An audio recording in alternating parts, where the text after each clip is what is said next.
देखिए आज हम बात करते हैं कि ऑप्टिकल आइसोमेरिज्म तो पढ़ा होगा आप लोगों ने, इसमें डीप में जाऊंगा तो बहुत लंबा हो जाएगा वीडियो। शॉर्ट में देख रहे हैं कैसे डी एल या आपका small D small L plus minus कैसे निकालते हैं इसमें। तो कैसे इसमें थोड़ा जिन्होंने पहले कभी देखा नहीं है इसको वो एक बार समझ लें इस चीज़ को कि ऑप्टिकल आइसोमेरिज्म, पहली बात तो ये है कि दो चीज़ें हैं जिनमें ध्यान रखिएगी। ऑप्टिकल आइसोमेरिज्म अलग है, ऑप्टिकल आइसोमेरिज्म, और दूसरी बात हुआ ऑप्टिकल एक्टिविटी। ऑप्टिकल एक्टिविटी, अब इसमें बात तो एक ही हुई। ऑप्टिकल आइसोमेरिज्म की कंडीशन क्या होती है कि आपका एसिमेट्रिक सेंटर या एसिमेट्रिक कार्बन होना चाहिए। ऑर्गेनिक की बात कर रहे हैं तो कार्बन की बात कर रहा हूं कि एसिमेट्रिक कार्बन, एसिमेट्रिक कार्बन होनी चाहिए, जिसे हम बोलते हैं चिराल कार्बन। ये चिराल कार्बन होनी चाहिए। चिराल कार्बन मतलब क्या हुआ? ऐसी कार्बन जिससे सभी चीजें, सभी आइटम, सभी ग्रुप डिफरेंट लगे। जैसे आपने कहा साहब ये सी, यहाँ पे देखिए आपका मान लीजिए ये CHO है, C डबल बॉन्ड OH, यहाँ OH है, ये H है, ये CH2OH है। ग्लिसरॉल्डिहाइड बना है आपके सामने देखिए। तो आप देख रहे हैं इस कार्बन से कंप्लीट ग्रुप देखे जाते हैं। एक ग्रुप ये है, एक ग्रुप ये है, कंप्लीट ग्रुप देखिएगा, एक ग्रुप ये है, एक ग्रुप ये है। तो चारों ग्रुप अलग हैं, ये यानी चिराल कार्बन है। तो दिस कार्बन इज चिराल, इसको एस्टेरिस्क से इस तरह से मार्क कर देते हैं। चिराल कार्बन है तो चिराल कार्बन है, यानी कि आपका ऑप्टिकल आइसोमेरिज्म देना चाहिए, ये कहता है। चिराल सेंटर बहुतों में होता है, आपके एमीन्स में भी होता है। अगर क्वाटरनरी आप एमीन्स लेंगे, मान लीजिए आपने कहा साहब हम ये ले रहे हैं कि NH3 अमोनिया के सभी हमने हटा दिए, मान लीजिए मिथाइल ग्रुप है, ये मान लीजिए आपका CH3 ग्रुप है, आपने कहा ये CH3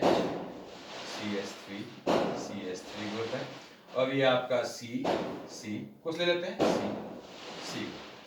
तो इसमें थोड़ा चेंज करते हैं ये C। अब देखिए चारों ग्रुप अलग है, ये भी अलग है, ये भी अलग है, ये भी अलग है, ये भी अलग है, यानी ये भी यहाँ पे चिराल सेंटर आ गया। लेकिन चूंकि हम अभी सिर्फ आपके इस तरह की बात कर रहे हैं जो कहाँ कार्बन कंटेंट देखा जाए, तो ये भी आपका, इसके पास भी चिराल, देखिए नाइट्रोजन चिराल हो गई है, यानी इसकी भी जो है आपकी जो इसको ऑप्टिकल आइसोमेरिज्म शो करनी चाहिए, ऑप्टिकल एक्टिविटी दे, वो बात की बात है। तो अब इसमें आगे बढ़ते हैं। इसमें हमने कहा साहब ये मान लीजिए आपका हम सिर्फ इसकी बात कर रहे हैं कि जहाँ पे ऑर्गेनिक कंपाउंड इस तरह से ले रहे हैं हम, जहाँ कार्बन आपकी चिराल कार्बन यानी एसिमेट्रिक सेंटर। तो एसिमेट्रिक सेंटर या एसिमेट्रिक कार्बन क्या होगी? वो कार्बन जो अपने चारों ओर डिफरेंट ग्रुप से जुड़ी हुई है, ठीक। तो ये कंडीशन होती है आपके ऑप्टिकल आइसोमेरिज्म। अब ये चीज आपको ऑप्टिकली काम करे न करे वो अलग बात है। तो पहले इसको हमने हटा दिया कि आपको चिराल कार्बन समझ में आ गई होगी। देखिए ये ध्यान रखिए कि पाई बॉन्डेड कार्बन कभी चिराल नहीं होगी, यानी कि मान लीजिए आपसे कहता है C double bond C triple bond C double bond C, आपका C ट्रिपल बॉन्ड C। तो triple bonded pi bonded carbon chiral नहीं होगी। क्यों? क्योंकि ये देख में 3 बॉन्ड है, यहाँ चारों आइटम अलग कहाँ है? बाकी आइटम तो है ही नहीं अगर देखा जाए। डबल बॉन्डेड कार्बन भी चिराल नहीं होगी, ये भी चिराल नहीं होगी। तो ऐसा निकाला जाता है चिराल, जैसे यहाँ पे तीनों H हो गए तो टर्मिनल में नॉर्मली ये चिराल नहीं होगी, यानी कि ये भी चिराल नहीं है। डबल बॉन्डेड ये भी चिराल नहीं है, ये भी चिराल नहीं। देखिए ये चिराल हो गए। क्यों चिराल हुई? यहाँ पे एक ग्रुप ये जुड़ा हुआ है, कंप्लीट ग्रुप देखते हैं, एक ग्रुप ये जुड़ा है, एक कंप्लीट ग्रुप ये जुड़ा है, और एक कंप्लीट ग्रुप ये जुड़ा है। तो चारों ग्रुप जो है वो कंप्लीट आपके डिफरेंट जुड़े हैं, यानी ये कार्बन चिराल हो गई। ऐसे और भी ढूंढ सकते हैं आप चिराल है या नहीं, ऐसे ये कार्बन भी चिराल हो जानी चाहिए, क्योंकि यहाँ पे एक ग्रुप ये है, एक ये है, देखिए डिफरेंट है, ये अलग है और एक H लगी है। तो चिराल कार्बन की पहचान यह है कि उससे सभी आपके आइटम जो हैं वो डिफरेंट लगे होंगे। अब मैं इसको यहाँ पे हटा दे रहा हूँ। अभी हम ऑप्टिकल एक्टिविटी की बात करते हैं। थोड़ा कंफ्यूजिंग है शब्द ये, देखिए। तो ऑप्टिकल एक्टिविटी में आपने कहा था कि साहब मान लीजिए हमने सोडियम लैंप से कोई लाइट जनरेट की, तो ये यहाँ पे दे रहा हूँ मैं, ये सोडियम लैंप है, Na लैंप से मैंने लाइट जनरेट की। आप जानते हैं येलो लाइट देता है सोडियम लैंप, लेकिन जो भी लाइट देगा उसका वाइब्रेशन है, वेव्स चारों डायरेक्शन में होंगी। इस डायरेक्शन में भी है, ऐसे भी है, ऐसे भी है, हर डायरेक्शन में है। देखिए इस तरह से ध्यान रखना है। अब क्या है, इसको आप जब गुजारते हैं निकोल प्रिज्म से, तब ये बनता है आपका इस तरह से फॉर्मेट में आती है, ये आपकी प्लेन पोलराइज्ड लाइट के फॉर्मेट में आती है तब। तो अब उसके बाद ये आपका इसका रोटेशन, अब आपने इसको पास किया, मान लीजिए इस चीज को पास किया आपने किसी कंटेनर से पोलरीमीटर बोलते हैं जहां पे आपका ऐसा आइटम मौजूद है, ऐसा लिक्विड फिलअप है जो कि आपको जो है वो ऑप्टिकली एक्टिव है। तो ये इसको रोटेट कर देता है। देखिए इसको ये होना चाहिए, ये इसको ऐसे दे देगा या ऐसे दे देगा। तो ये रोटेशन भी क्या है आपका ऑप्टिकल एक्टिविटी कहलाती है। This rotation is known as optical activity. Right side घुमाएगा, देखिए राइट तो ऐसे बोलिए याद करने के लिए दाएं तो डी, तो ये डी हो जाएगा, और बाएं घुमाएगा तो ये एल घुमाएगा, एल हो जाएगा। तो अभी हमें इससे मतलब नहीं है, हमने सिर्फ देखा कि साहब ये ऑप्टिकल एक्टिविटी में क्या खेल है, ये हम देख रहे हैं।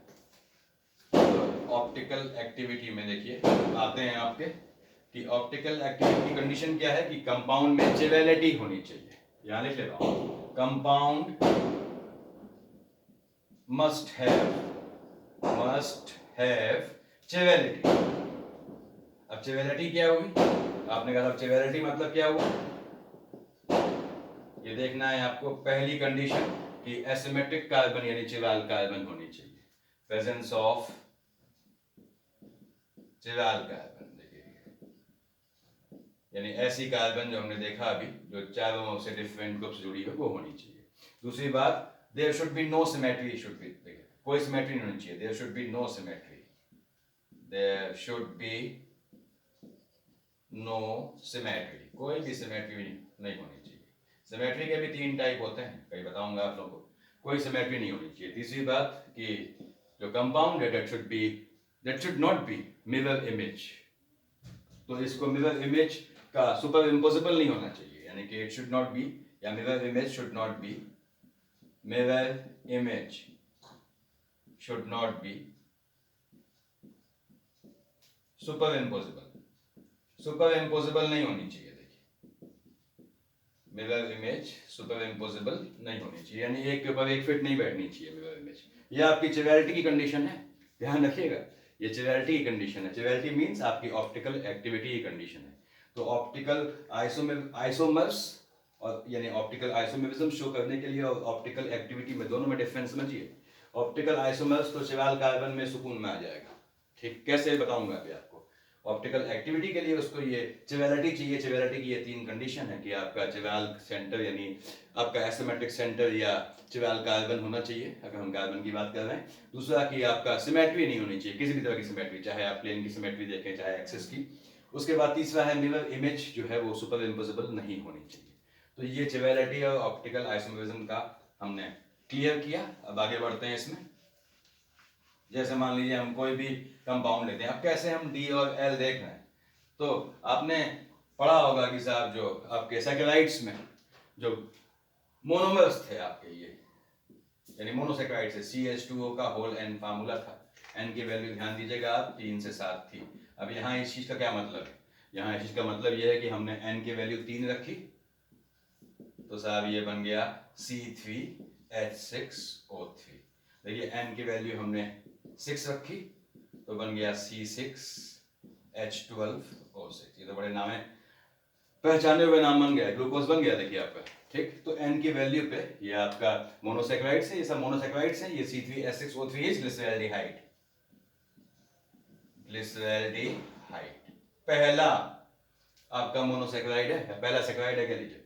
और ये आपका ग्लूकोज बन गया, ऐसे बताने की जरूरत नहीं। तो अब मैं ये C3H6O3 को लिख रहा हूं यहाँ, देखिए इसकी जरूरत नहीं है। आपने कहा साहब ये हो गया आपका C डबल बॉन्ड OH, ये C, और साहब ये CH2OH, यहाँ पे OH ये H, ये आपके सामने ग्लिसरैल्डिहाइड है, बेस से कंपेयर किया जाता है। ध्यान सुनिएगा कि सेकेंड लास्ट कार्बन में पहली बात तो ये यहाँ पे कितनी आपकी चिवाल कार्बन है, एक ही कार्बन ये है, चिवाल है। क्यों, ये H अलग है, ये OH अलग है, ये CH2OH अलग है, और ये एल्डिहाइड अलग है। तो ये एक ही आपका देखिए यहाँ पे आपका एसिमेट्रिक कार्बन एक, ठीक। तो कैसे उसको अभी मैं नेक्स्ट में बताऊंगा आपको कैसे काउंट निकालते हैं, बहुत आसान तरीका है। ये ग्लिसरैल्डिहाइड है, याद रखिए सेकेंड लास्ट कार्बन में या पेनल्टीमेट कार्बन में, जो भी भाषा बोले ये, या आखिरी से पहली चिवाल कार्बन में। फिर सुनिएगा, सेकेंड लास्ट कार्बन कौन सी हुई, ये हुई, पेनल्टीमेट ये हुई, उसके बाद या आखिरी से पहली चिराल कार्बन, यहां तो एक ही इत्तेफाक की बात है, अगर OH दाएं हैं राइट साइड तो ये D फॉर्म हो गया, और अगर OH बाएं हैं तो ये आपका L फॉर्म हो गया। ठीक, D, मैं इसको लिख दे रहा हूं इस तरह से, D फॉर्म L फॉर्म, यानी ये D समथिंग डैश ग्लिसरॉल्डिहाइड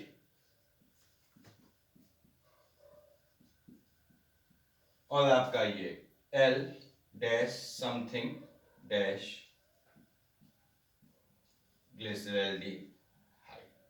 पहली बात तो ये है, इस D और L का इनके रोटेशन से कोई मतलब नहीं है, वो उसने राइट साइड रोटेट किया, लेफ्ट साइड रोटेट किया प्लेन पोलराइज्ड लाइट को। So this D and L, यानी capital D and capital L has nothing to do with rotation, इसका रोटेशन से कोई मतलब नहीं। अब इसका यहां मतलब क्या है, जो स्मॉल d स्मॉल l है, स्मॉल d मतलब डेक्स्ट्रो यानी पॉजिटिव, किसी से भी इंडिकेट कीजिए, स्मॉल l मतलब लेवो यानी नेगेटिव, स्मॉल d मतलब डेक्स्ट्रो, देखिए आपका दाईं साइड घुमाया, ध्यान दीजिएगा, राइट साइड ले जाए, जो राइट साइड करे, स्मॉल l जो लेफ्ट साइड करे, जो राइट साइड घुमाए प्लेन पोलराइज्ड लाइट को वो डेक्स्ट्रो हो गया, और स्मॉल d से करते हैं इंडिकेट, जो लेफ्ट साइड करे वो L लेवो या नेगेटिव हो गया। तो इस स्मॉल d स्मॉल l, इस डेक्स्ट्रो लेवो, इस प्लस माइनस का इस कैपिटल D और कैपिटल L से कोई मतलब नहीं है, यानी दूसरी भाषा में कैपिटल D प्लस भी हो सकता है माइनस भी हो सकता है, कैपिटल L प्लस भी हो सकता है माइनस भी हो सकता है। तो आपने देखा D और L का कोई मतलब नहीं है। D और L कैसे पहचानते हैं, ये लास्ट से पहली वाली कार्बन पे OH दाएं हैं तो D हो गया, OH बाएं हैं तो L हो गया, ये DL नोटेशन आपने क्लियर किया। अब DL हमने क्लियर कर दिया, देखिए अब कैसे बड़े कंपाउंड में देखेंगे अभी बात होगी। अब उसके बाद आपने कहा साहब डेक्स्ट्रो लिवो हम क्लॉकवाइज एंड डी क्लॉकवाइज कैसे निकालें, कहां घुमा रहा है, दाएं या बाएं। यहां देखिएगा कि इसमें आप चिराल कार्बन पे बैठे, ठीक, चिराल कार्बन पे बैठ के आपको H से OH की ओर जाना है, you have to move from H to OH। अब यहां पे लिख ले रहा हूं, देखिए कैसे निकाल रहे हैं हम इसको, ये move from H to OH from the direction, देखिए from H to OH by direction where, मैं लेमन की भाषा में लिख रहा हूं, जहां पे मॉलिक्यूल का मास कम, where lighter group is attached। फिर सुन लीजिए, आपका स्मॉल d स्मॉल l या आपका प्लस माइनस या डेक्स्ट्रो लेवो कैसे निकाल रहे हैं, यहां दिखा रहा हूं आपको। आप H से OH की ओर जाना है, किसमें, चिराल कार्बन में, ध्यान दीजिएगा, H से OH में जाएंगे। अब यहां से आप चले, आपको यहां पहुंचना है, कहां से जाना है, जो ग्रुप स्मॉल लगा हो जिसका साइज कम हो उससे। अब ये क्या है, CH2OH, ये क्या है, C डबल बॉन्ड OH। तो कौन सा हल्का है, आप अपने आप देखिए, कार्बन यहां भी है, कार्बन यहां भी है, O यहां भी है, O यहां भी है, यहां दो अब एक 3 H है, यहां एक ही H है, तो हम यहां से देखिए, आप इधर से जाएंगे, आप इस तरह से घूम के ये गए H से OH की ओर, तो कहां गए, क्लॉकवाइज गए। देखिए आप क्लॉकवाइज, आप जानते हैं, देखिए राइट साइड है आपका, तो ये हो गया आपका डेक्स्ट्रो, ये आपका, आप स्मॉल d बोल रहा हूं मैं, यानी आपका प्लस हो गया। अब देखिएगा H से OH में आना है आपको, ठीक बात है, कहां से, जिसका वजन कम हो। आपने कहा साहब ये एल्डिहाइड का वजन कम है, CH2OH से आप मॉलिक्यूलर मास जोड़िए, ये देखिए, तो ये यहां से ये आया, ये कैसे आया, एंटी क्लॉकवाइज, क्या हो गया, नेगेटिव हो गया। तो आप देख रहे हैं कि D प्लस ग्लिसरॉल्डिहाइड और ये L माइनस ग्लिसरॉल्डिहाइड, हालांकि जितने भी आपके कार्बोहाइड्रेट्स हैं वो D फॉर्म में, बेसिक फॉर्म में D में पाए जाते हैं, ऐसे जितने भी एमिनो एसिड्स हैं बेसिकली एल फॉर्म में पाए जाते हैं, अभी उससे मतलब नहीं है। अभी हमने देखा कि कहाँ से कहाँ हमको मूव करना है। देखिए आप ध्यान दीजिएगा ऐसे कि हमने H से OH पे जाना है उस ग्रुप से जिसका मास कम है। अब यहाँ पे इसका मास कम है CHO का CH2OH की अपेक्षा। आप जोड़िए, यहाँ पे एक कार्बन एक ऑक्सीजन एक ऑक्सीजन, यहाँ पे एक H, यहाँ 3 H है, तो इसका मास ज्यादा है, इसका मास कम है, तो आप यहाँ से जाएंगे। तो आप इस तरह से यहाँ निकालते हैं, आपका डेक्स्ट्रो है या लेवो है। कहीं भी आपको ध्यान दिक्कत नहीं होनी चाहिए, आप ध्यान से देख लें इसे। अब मान लीजिए मैं इसको हटा दिया मैंने, तो आपने अभी देखा कि कैसे आप निकालते हैं डेक्स्ट्रो है या लेवो है। अब कंपाउंड अगर बड़ा हो तो आपको परेशान नहीं होना है। देखिए मान लीजिए आपसे कहता है साहब ये सपोज कुछ हम ले लेते हैं, हमने कहा साहब ये C डबल बॉन्ड OH, ये COH H, ये CHOH, ये COH H, ये COH H, ये CH2OH। देखिए 1 2 3 4 5 6 ग्लूकोज सामने है आपके C6H12O6।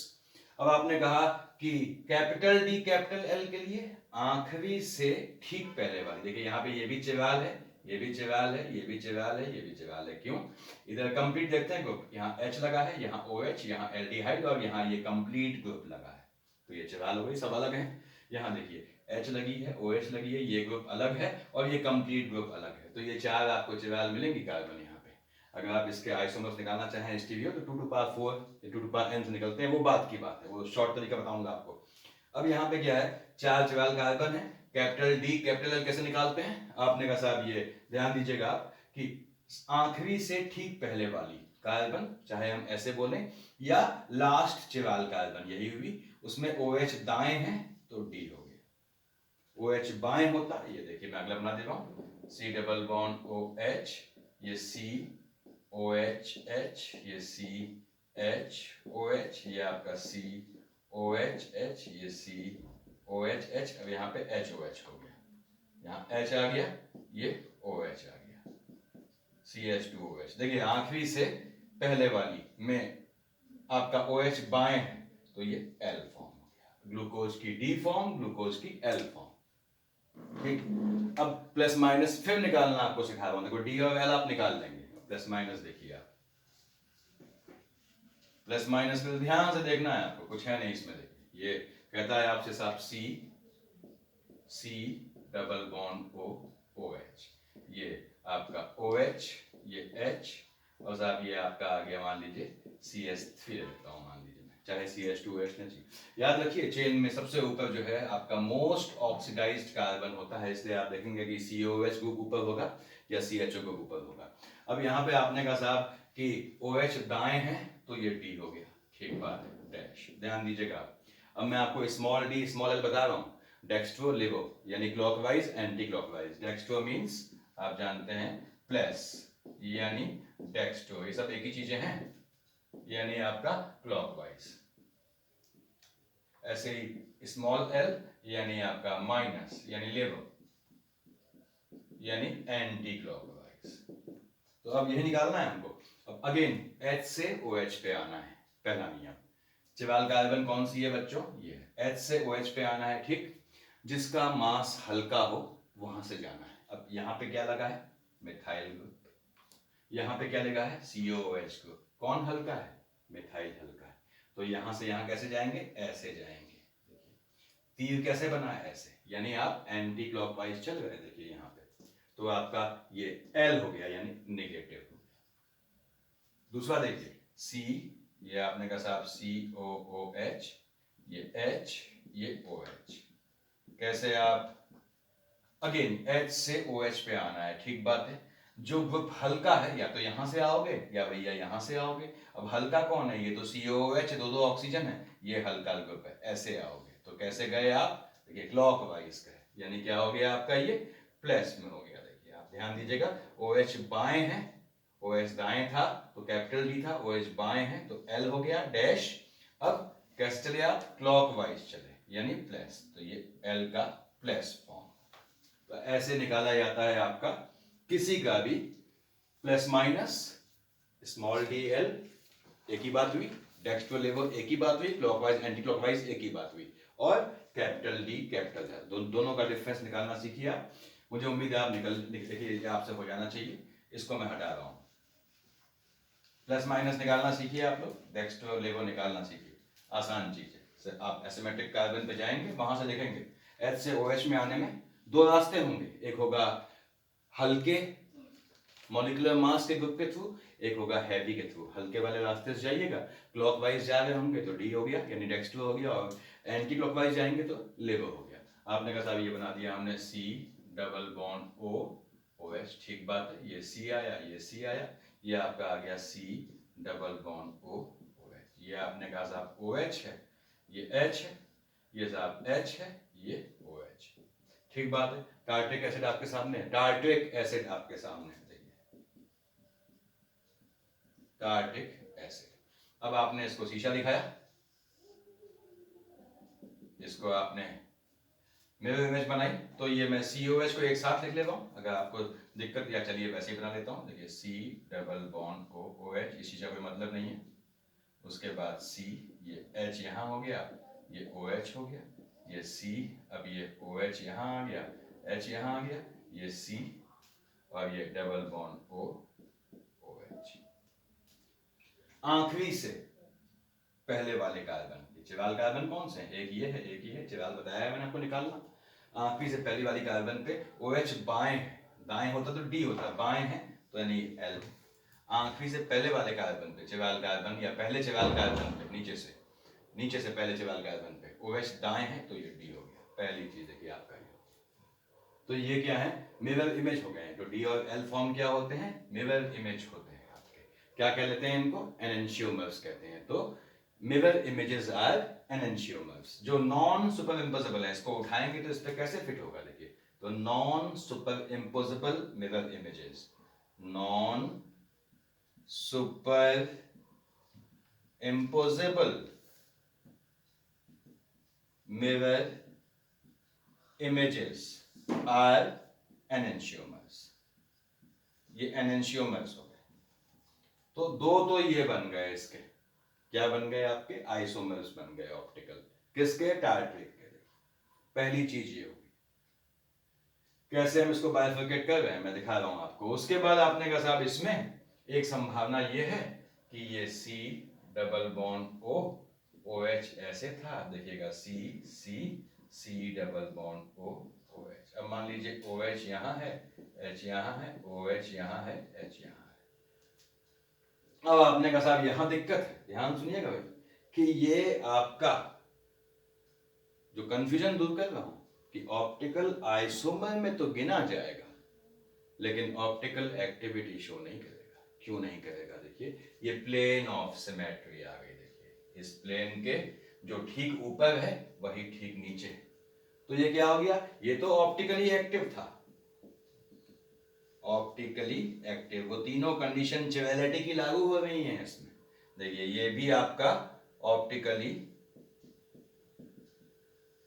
एक्टिव था, यहां दिक्कत है, यहां प्लेन ऑफ सिमेट्री आ गई, यानी ये इनएक्टिव हो गया।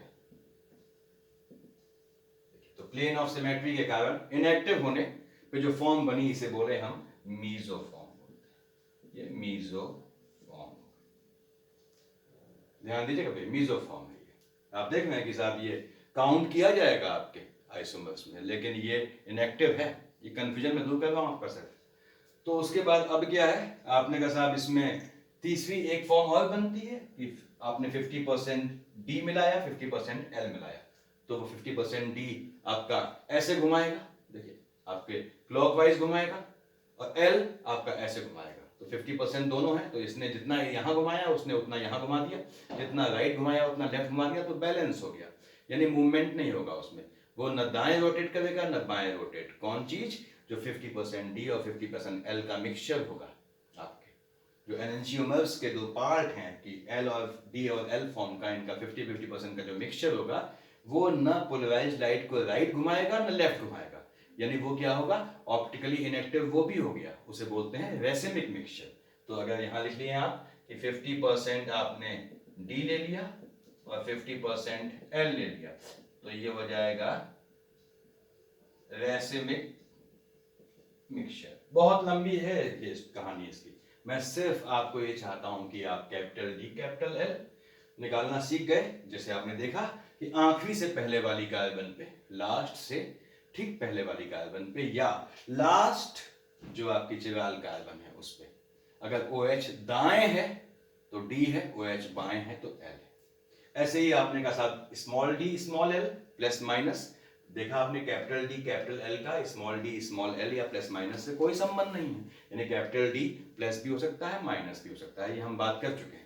प्लस माइनस कैसे निकालते हैं, H से OH पे आना है, इसको याद कर लीजिए, H से OH पे आना है। अब दो रूट बने, H यहाँ है OH यहाँ, ऐसे आना है या ऐसे आना है, देखिए दो रास्ते बन गए। अब ऐसे आएंगे तो आप किसके थ्रू जाना है, जो ग्रुप ऑफ स्मॉल आपका जिसका मास कम है, स्मॉल प्रायोरिटी हो, तो ग्रुप ऑफ स्मॉल प्रायोरिटी के थ्रू। आपने मास देखा कि आपने कहा साहब ये COH लगा है, ये आपका CH3 लगा है, COH का मास ज्यादा है तो हम उल्टा जाएंगे, यहां से जाएंगे। अब ऐसे जाने पे क्या बना आपका, एंटी क्लॉकवाइज बन गया, देखिए यानी क्या हो गया, L हो गया या माइनस हो गया। ऐसे निकालते हैं। H से OH पे आना है, कैसे आना है, दो रास्ते मिलेंगे, जिसका मास कम हो उस रास्ते से जाना है, जिसका मॉलिक्यूलर मास कम हो जिस ग्रुप का उस रास्ते से जाना है। मेरे ख्याल से आपको इतना क्लियर हो गया होगा। नेक्स्ट वीडियो में मैं आपको बताऊंगा इसकी कि कैसे हम सेकेंडों में निकालते हैं कि किसके कितने आइसोमर्स होंगे। ये बहुत लंबी टॉपिक है, फिर समझ लीजिए इसको कि बहुत लंबा टॉपिक है। मैं सिर्फ काम का जो पूछता है कॉम्पिटिटिव में वो बता रहा हूँ आपको, तो नेक्स्ट वीडियो देखिएगा इसका। Thank you.